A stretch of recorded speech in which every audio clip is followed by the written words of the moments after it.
And so we're going to dive quickly into this research. You're going to be able to come back to it, and there's a few tools in between that I'll also give you that I think are very supportive. But this is going to be able to support involving the families. And so in those committees, as you're trying to inform the work that you're doing or improve what you're working on, gathering input from families is extremely important. Now, this also supports fostering collaboration. And when all families have those opportunities to share their insight, their perspective, and can support policies and practices at the school, they feel welcomed, acknowledged, and they know that they're being brought in as partners in the work to support the students' learning. So this action planning guide supports teams in designing and improving their approach to gathering input and feedback from families, and it includes 7 easy to follow steps, which you can scan the QR code to access the resource, or again, that link will be provided to you.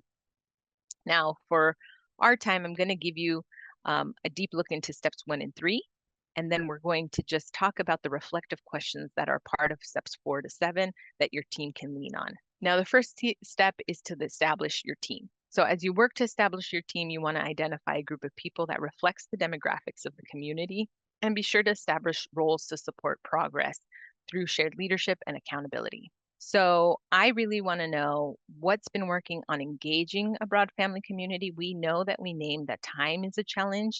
So getting a broad base of people can be difficult. So if you have any best practices that have worked for you or any steps that you've taken to connect with the family. Now, step 2 is to or the best practices in thinking about building a team is to ensure that you're appreciating the people, right? So thinking about the gratitude practices to acknowledge the contributions of the team, as well as those people who are sharing their input. And we'll talk a little bit more about that. And we want to find ways to support members in the community in participating. So if you're building a team to gather information about the community, maybe it's a wellness committee, you want to think about what supports they may need if they fall outside of your regular colleagues or people in the community. Maybe you can offer childcare or some food. We know that food's the great joiner, and so that's always a nice practice to have things that can support people in being active participants. Then as we're gathering information, we want to know the community and identify things about them like the demographics or events and ideas around what's had a collective impact on that community, as well as understanding what assets culturally exist or any systemic barriers that may be getting in the way of them connecting with you or sharing information. The third step in the process is to gather input from the families, right? So as we're gathering, we want to be building that trust that all of you named. And as you work to build trust, you want to ensure that the language that you're using is accessible to the families that you serve. And so that may be just in simply providing information in multiple languages, but sometimes it is also providing some liaison to support understanding or answering questions that may come up. And trust is also established through sharing our intentions of why we're collecting the feedback, how the feedback is being used, and the plan that you have for that implementation. Now, we've talked about trust as like one of the key components of relationships, and we won't spend too much time here, but if you have something that's really worked to build trust with your families, feel free to share it. My secret trick, and I kind of named it a little bit, was food. So having community potlucks, offering food, and not only offering food, but giving families an opportunity to celebrate their food, right? Inviting a parent in and then giving them a moment to share about their dish or the history of their dish was always one of those things that I saw the sparks in their eyes and they felt so excited and were then willing to show up to late night meetings or to show up on the weekend to volunteer for events.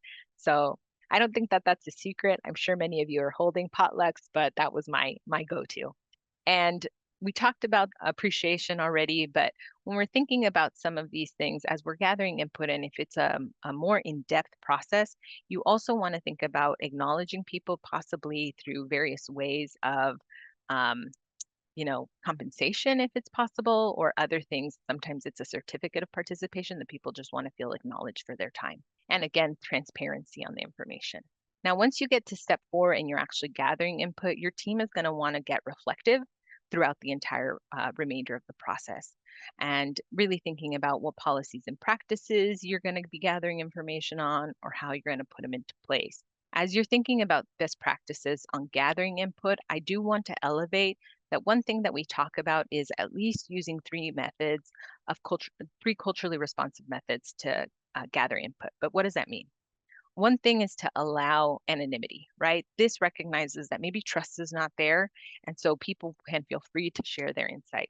But to get really specific about other culturally responsive methods of gathering input are to maybe offer listening sessions so people are in the same room and able to name things or build on each other's ideas. That's one way that we can start to gather information that maybe feels a little bit less formal than a survey or documentation that people are submitting. Another thing is a suggestion box. Again, this allows for anonymity, but when parents have limited time and they're walking into a campus, seeing a box or some way that they can drop off the input then and there at least assures them that they don't have to come back to their phone or check their email to get access to the survey or information that you need. And it's, a quick and easy way for them to drop off information. And then lunch with the principal is again another informal opportunity where people can gather information that feels very comfortable and you're building that trust, you're building those relationships in action. So those are some ideas that you can maybe lean into. And I would love to know if there's other ways that you've gathered input that works for you. But with the interest of time, I want to make sure that I give you some insight into what the rest of that toolkit looks like.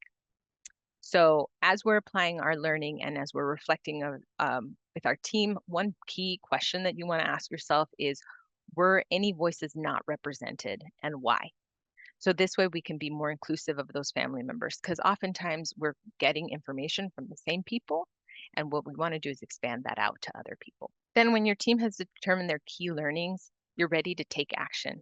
And so you may want to reflect on what specific tasks need to happen in the action plan to achieve the change that you're looking for. Or you're going to start thinking about how are we going to share with the community the status of our work? Because it may take time to actually implement a change. You want to keep people engaged and recognize you gathered information and there may be a long time before they see that in action in terms of policy or programming. So how do you keep them connected and let them know that this is an active process? And so communication is even important in that time. And lastly, you want to evaluate the work that you're doing by reflecting on how much you did, how well you did it, and is anyone better off? But the more important piece here is also to celebrate with your team this large effort that you do in gathering input. So one thing that often comes up in connecting and creating opportunities for families is what options are available for participation. So outside of gathering information, there's other ways that families can participate. And I just want to elevate this incredible tool that was informed by the work of schools that talks about a mix of in-person, virtual opportunities, or in different ways that families can connect and network with one another, which again is also another way to collect information and gather input from our families. And so you'll able to scan the QR code or receive that link in our follow-up document.